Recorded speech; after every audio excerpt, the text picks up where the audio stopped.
50,000 subscriber वाली वैष्णवी ने अभी अपनी जिंदगी की सबसे बड़ी खुशी शेयर ही की थी कि एक ही रात में उसके पति ने उसकी कहानी खत्म कर दी।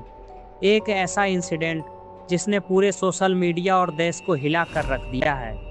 चित्तारी वैष्णवी, जिसे दुनिया उसके चैनल वैसु अम्मा के नाम से जानती थी, तेलंगाना के जगतियाल डिस्ट्रिक्ट के माधापुर विलेज की एक साधारण लड़की थी। वो ब्लॉग्स और रील्स के जरिए अपनी छोटी सी दुनिया सब्सक्राइबर के साथ बांटती थी। वैष्णवी ने अपना पहला ब्लॉग लगभग 7-8 महीने पहले अपलोड किया था, माई यूट्यूब चैनल्स नेम। उस वीडियो में वो अपने पति के साथ खुश दिख रही थी। दूर से देखने में ये एक होलसम मैरिड कपल लगते थे, पर 8 महीने बाद जो होने वाला था उसका अंदाजा ना वैष्णवी को था, ना ही उसके सब्सक्राइबर्स को। वैष्णवी का पति चित्तारी हरिबाबू कोरुतला के एक प्राइवेट हॉस्पिटल से जुड़ा काम करता था। दोनों की लव मैरिज हुई थी, पर शादी के कुछ ही वक्त बाद पर्दा गिरने लगा। रिपोर्ट्स के मुताबिक हरिबाबू और उसके घर वाले वैष्णवी से 5 लाख एक्स्ट्रा डाउरी की मांग कर रहे थे। वैष्णवी के पेरेंट्स ने शादी के वक्त कैश और जमीनें दी थी, पर लालच की कोई हद नहीं थी। इस बीच वैष्णवी का यूट्यूब चैनल ग्रो कर रहा था। उसने 50,000 सब्सक्राइबर पूरे कर लिए थे, पर ब्लॉग्स की इस चमकती दुनिया के पीछे हैरेसमेंट, मारपीट और रोज के झगड़े छुपे थे। शायद वैष्णवी को लगा था कि बच्चा आने के बाद सब ठीक हो जाएगा। उसने रिसेंटली अपनी प्रेगनेंसी अनाउंस की थी। 3 महीने का नन्हा सा बेबी। स्कैन वीडियोस अपलोड हो रही थी, कमेंट्स बधाइयों से भरे हुए थे।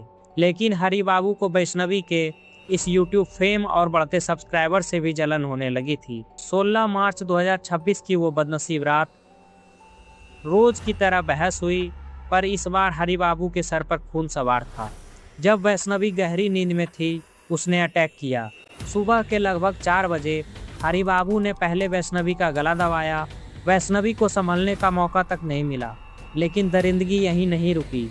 गुस्सा इतना ज़्यादा था कि हरिबाबू ने चाकू उठाया और वैष्णवी पर एक के बाद एक कई वार किए, सर पे, गर्दन पे और हाथों पे। वो एक जानवर की तरह वार करता रहा, ये भूल कर कि सामने उसकी पत्नी है और उसके पेट में उसी का अंश पल रहा है। वैष्णवी की चीखें कोई नहीं सुन पाया। हरिबाबू ने खून से सनी बॉडी को वहीं छोड़ा और फरार हो गया। सुबह जब पड़ोसी वहां पहुंचे तो नज़ारा भयावह था। वैष्णवी और उसके 3 महीने का अनबॉर्न बेबी दोनों दम तोड़ चुके थे। पुलिस मौके पर पहुंची और एफआईआर रजिस्टर हुई। भारतीय न्याय संहिता के सेक्शन 80 डॉरी डेथ और सेक्शन 103 मर्डर। वैष्णवी के पेरेंट्स का रोना ऐसा था जो किसी पत्थर को भी पिघला दे। उनका बस एक ही सवाल था, मेरी बेटी को मारा तो मारा। उस मासूम से बच्चे की क्या गलती थी? उसे क्यों मारा? हरिबाबू को कोरुतला पुलिस ने अगले ही दिन ढूंढ निकाला। अरेस्ट के बाद कस्टडी में हरिबाबू की तबीयत खराब हुई। वह बेहोश हो गया और उसे हॉस्पिटल में एडमिट करना पड़ा। ट्रीटमेंट के बाद वापस उसे करीमनगर डिस्ट्रिक्ट जेल भेज दिया गया।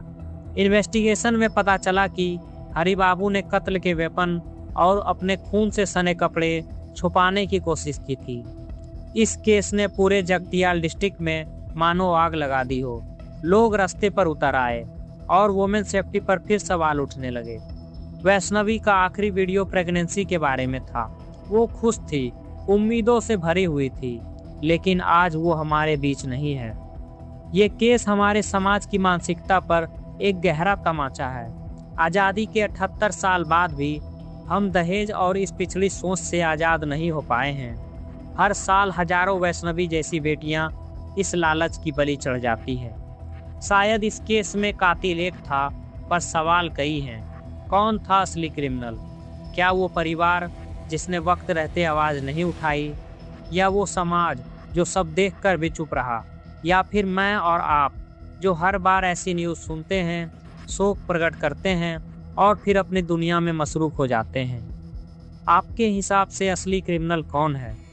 आप सुन रहे थे वैष्णवी मर्डर केस डॉक्यूमेंट्री दी नरेटर पर। धन्यवाद।